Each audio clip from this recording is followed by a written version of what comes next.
Sa video ito ay gagawa po tayo ng lumpiang Shanghai.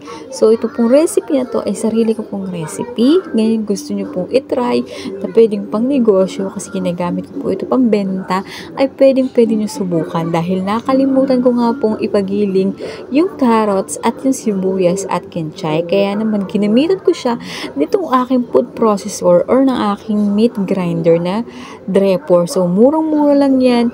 Pero ang ganda rin ng quality. So nakita nyo naman, segundo lang. Talaga naman giling kung ano man ang gigilingin po diyan. Tapos silagyan ko lamang po siya ng isang itlog, isang maliit na oyster sauce. Kaya na pong bahala kung gaano karami. Tansyahin nyo na lang. Depende po sa inyong panlasa. At black pepper, no? Paminta po, yung durog.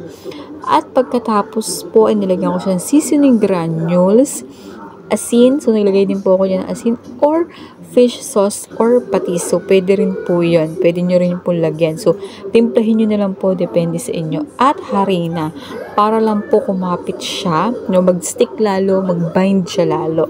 So asin. So kayo na pong bahala kung gaano kadami. Haluin nyo lang pong mabuti at i-rest ng 30 minutes. So tapos nun, magbabalot na po tayo. Kayo na pong bahala kung inyo pong paninda, depende na po sa inyo kung gaano po karami ang ilalagay ninyo.